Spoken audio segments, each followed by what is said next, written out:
A gente tem falado aí sobre o Rio Grande do Sul porque a situação realmente é muito crítica, é uma catástrofe, é um cenário de guerra. Todo mundo que já passou na região pode confirmar isso, quem mora lá também. Mais de 2 milhões de pessoas, de certa forma, atingidas. Tá? Muitas mortes, pessoas desaparecidas, dezenas de pessoas desaparecidas ainda. E ainda para piorar a situação, tem algumas doenças que estão aparecendo quando a água está baixando em algumas cidades. Nesta semana, 2 pessoas morreram aí pela doença chamada leptospirose, tá? 2 mortes foram confirmadas no estado do Rio Grande do Sul, uma na cidade de Travesseiro, que fica no Vale do Taquari, outra em Venâncio Aires, cidade do Vale do Rio Pardo. Cerca de 300 casos estão ainda sendo avaliados. E para conversar sobre este assunto, que não se restringe apenas ao sul, mas também a outras regiões do Brasil que sofrem com alagamentos, pobreza e falta de saneamento básico, a gente conversa agora com o infectologista doutor Dorival Duarte. Bom dia, doutor. Bom dia, é uma satisfação muito grande falar para você e para os teus ouvintes também. Prazer ter o senhor aqui com a gente, doutor Dorival. E aí responde para a gente agora, seja para o ouvinte que está em outras regiões, quem está no Rio Grande do Sul, o que a gente pode saber sobre a leptospirose, doutor, diante do que acontece no sul do Brasil? Qual é a gravidade e dimensão de uma doença como essa? A leptospirose é uma doença produzida por uma bactéria que ela é, digamos assim, uma prima da bactéria que produz a sífilis, né? Da mesma família, assim podemos assim dizer. E é uma doença que se caracteriza por haver um aumento em situações em que há desastres naturais. Então, o que estamos vivendo agora no Rio Grande do Sul possibilita que, através das inundações, o contato com a lama, com o barro, que as pessoas então tenham contato com a água ou o barro contaminado com esta bactéria, que ela vem a contaminação ambiental primariamente pela urina dos roedores, a urina dos ratos, mas também de outros animais, inclusive o gado pode ter leptospirose, os cães podem ter leptospirose, não são comuns, mas isso pode acontecer, mas sobretudo os ratos, a urina dos ratos, ela contamina a água e a água pois vai por todos os lados, não? E as pessoas então que têm contato prolongado com esta água contaminada, elas podem adquirir esta infecção, que é uma infecção que pode tomar dimensões catastróficas, levando o paciente ao óbito. E isso é muito mais notório agora, quando a gente está diante desse desastre natural, em que é esperado um aumento na incidência dos casos de leptospirose. Doutor, e quais são os principais sintomas? É possível que a gente confunda essa doença com alguma outra por serem parecidos os sintomas? E como que ela penetra assim no organismo? Bom, em primeiro lugar, o micro-organismo, a bactéria, ela vai penetrar através de lacerações na pele. Então, pessoas que têm lacerações pequenas. Vou citar um exemplo. Por exemplo, pessoas que têm dermatofitose, a chamada frieira, né? Isso é uma porta de entrada, ou pequenas outras lacerações na pele, mas nem só isso. A bactéria ela pode penetrar também através das mucosas normais, né? Da mucosa da cavidade oral. Então, alguém que se submergiu numa água contaminada, que tem a presença da leptospira, ela então, pois, acabou tendo contato desta água contaminada com a cavidade oral, ou mesmo a mucosa genital, no caso a vagina, por exemplo, é possível a penetração através da mucosa também, né? E os sintomas serão sintomas que são comuns a outras doenças, né? O paciente tem muita febre, muita dor de cabeça, dor muscular. Então, eu estou falando de uma situação em que a gente pode pensar que o paciente está, por exemplo, tendo um quadro de dengue, por exemplo, né?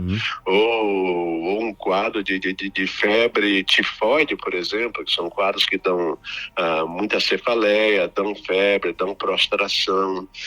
Então, estas manifestações, no contexto uma tragédia como a gente está vivendo, claro que ademais dessas outras doenças que mencionei, como por exemplo a febre tifoide ou a própria dengue, né, tem que levar a pensar especialmente em leptospira, né? E uma característica dessa doença é a forte dor muscular, especialmente nos músculos das panturrilhas, né? A pessoa sente muita dor muscular, e isso associado à febre, pois a mialgia difusa, isso então faz lembrar o quadro de leptospira. É uma doença que ela em realidade ela tem duas fases, uma fase inicial, né, que é uma fase mais febril aguda, depois o paciente tem uma melhoria, uma pequena melhoria, mas logo vem uma fase que a gente chama fase imune da leptospirose, em que o paciente passa a ter, ou é propenso a ter, manifestações hemorrágicas muito importantes, né? Manifestações hemorrágicas pulmonares, hemorragia nas conjuntivas dos olhos, e também, pois, vai se complicar com uma hepatite e com insuficiência renal. Então, quando ocorre esse tipo de situação, né, a pessoa pode ficar amarela, ficar ictérica, uma icterícia profunda, e esse conjunto de fatores é um conjunto que, se a pessoa não é adequadamente tratada, pode levar a óbito até em cerca de 40% das pessoas. Então, estamos falando de uma doença de um potencial de gravidade muito grande. Doutor, infelizmente, em grandes enchentes, alagamentos como esse que a gente tem acompanhado no Rio Grande do Sul, acaba sendo comum as pessoas, tanto aquelas que estão em áreas alcançadas pelas cheias, quanto o pessoal de resgate, ter o contato entrando nessa água. Antes de entrar em contato com essa água que pode estar contaminada, tem alguma forma de prevenir ou evitar com algum soro, medicamento, equipamento específico?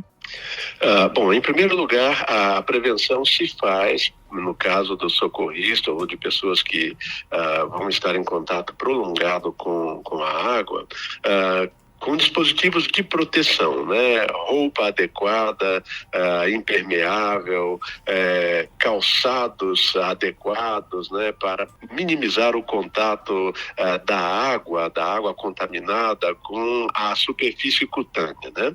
Mas em determinados casos, mesmo nestes casos de uso de EPIs de forma adequada, quando a pessoa está exposta repetidamente a este ambiente aquoso, potencialmente contaminado, é possível também a administração de um antibiótico profilático que a gente dá e dá uma dose única, né, para a pessoa que foi resgatada, por exemplo, né, a pessoa que esteve submersa, exposta por período muito prolongado à água contaminada, a gente dá um antibiótico em dose única, mas no caso de pessoas que estejam repetidamente expostas, como é o caso dos socorristas, esta administração profilática deste antimicrobiano acaba podendo ser feita uma vez por semana enquanto durar a exposição a este ambiente de risco, né? Então, sim, é possível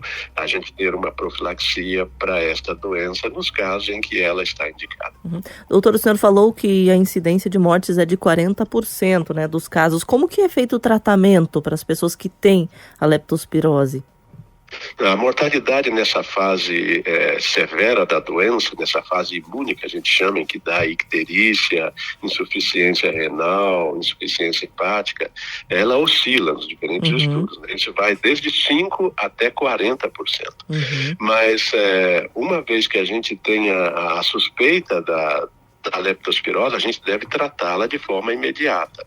É bem verdade que em situações de desastres extremos, talvez não consigamos fazer o diagnóstico microbiológico específico por razões em que, por exemplo, aí no Sul a gente teve situações, teve cidades em que hospitais importantes, centros de saúde importantes foram todos inundados.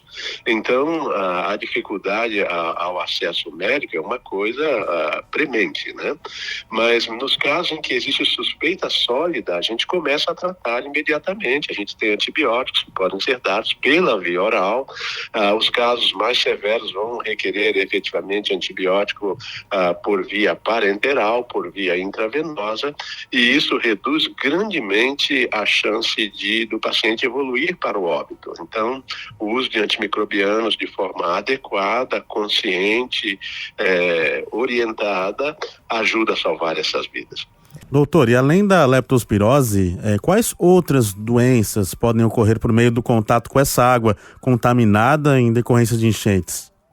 Bom, nós temos um contexto grande de patologias que podem vir pela exposição a essas águas, né? Porque imagine, numa situação de uma catástrofe como essa, o rompimento de redes de esgoto, contaminação da água ambiental, insegurança na água que se toma, né? Tudo isso acaba levando a doença. Isso é um grupo grande de doenças, né? Para a gente começar a falar, por exemplo, das doenças gastrointestinais, das gastroenterites agudas, dos quadros agudos diarreicos. Afortunadamente, a gente não tem aqui no Brasil casos de cólera, mas esse seria um ambiente muito propenso para a disseminação da cólera, né?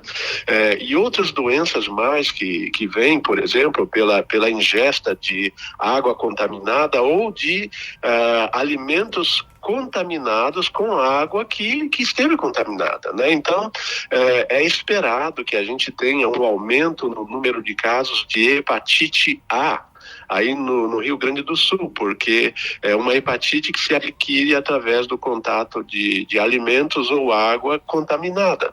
Então, a hepatite A é uma das doenças que se espera que haja aumento na incidência dessas doenças. Outras possibilidades, febre tifoide, por exemplo, é uma outra possibilidade, né?